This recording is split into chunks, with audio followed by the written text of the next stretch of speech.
ముసలోనికి నడు నొప్పి వచ్చినట్టున్నది, వంగుకుంటూ నడుస్తున్నాడు. ఇక ఇలా వార్తలేం చెప్తావు గాని ఓ తాత ఇంటికి పోయే.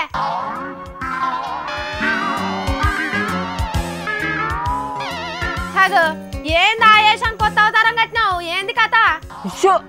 ఇక్కడ నుంచి వెళ్ళిపో. నేను దేశాన్ని ముందడికి తీసుకుపోయే ఉపాయం చేస్తున్నా, నన్ను డిస్టర్బ్ చేయకు. ఇక నువ్వే 4 అడుగులు ముందడికేసేటట్టు లేవు, అసొంటిది నువ్వు దేశాన్ని ముందడికి తీసుకొని పోతావా? ఇక చూడు నువ్వు చేయవచ్చే. అయ్యో ఎక్కడికి పోయినా శని దేవతలు ఎక్క ఎదురుపడతా అంటావు, ఎందుకు వచ్చినావు దరిద్రం లెక్క పో. ఇక చూడు బంగారం వచ్చిన మిషన్ పలిగిపోయింది. ఏంటిదయ్యా పలిగిపోయింది? అక్కడికి వచ్చేదేందో నువ్వు చేసినట్టు దాన్ని నేను ఖరాబ్ చేసినట్టు మాట్లాడుతున్నావు. ఇది ఓట్ల మిషన్, ఎవరికి అంతుబట్టని మిషన్ తయారు చేస్తాను అనుకుంటే నడిమిట్లకి వచ్చి నాశనం చేతివి. ఓట్ల మిషనా? ఇప్పుడున్న మిషన్లే మంచిగా కావని అంటున్నారు, ఇంకా వాటి కాదని నువ్వు తయారు చేస్తే చెల్తాయా?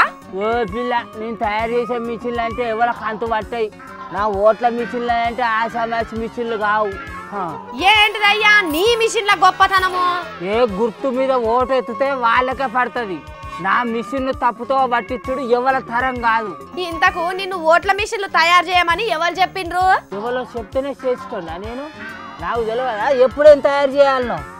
దేశంలో ఉన్న ఓట్ల మిషన్లు అవి పనిచేస్తలేవాట. ఎవరు చెప్పిర్రా నీకు ముచ్చట? ఈ ముచ్చట మీద పేపర్లు టీవీలు కోడాయి కూస్తా అంటే ఎవరు చెప్పిర్రు నీకు అనేది ముఖం వేసుకొని అడుగుతావా? కోడాయి కూస్తున్నాయా?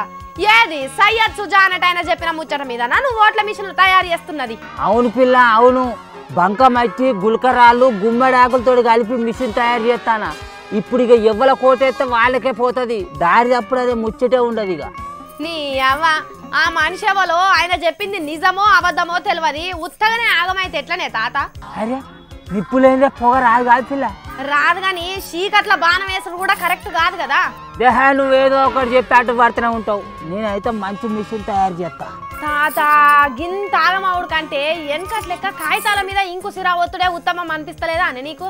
అదే మంచిగా నమ్మకంగా ఉండేది, జల్ది కూడా వాళ్ళని కథలు పడితే జల్దిగా అనుమానాలు వచ్చే కథ కావచ్చే.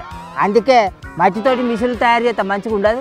నీ పిచ్చి తాత, మట్టితో చేస్తే అసలు పనే చెయ్యదు గాని నువ్వు ఆగంగాకే ఆ చేతులు కడుకొని ఇంటికి నాడు. అరే ఇంత వెళ్ళేందుకు పిల్ల, వాడవాడ కింద కంకర్రాలు కుప్పపోసి లెక్క పెట్టినా కూడా ఎవరు ఓడిపోయిండు ఎవరు గెలిచిందో వచ్చే తెలుస్తుంది. గింత తెలివి గింత ఆగం కావచ్చే. ఏహా ఎంతైనా వెనకటి రోజులే ముద్దుకుంటే.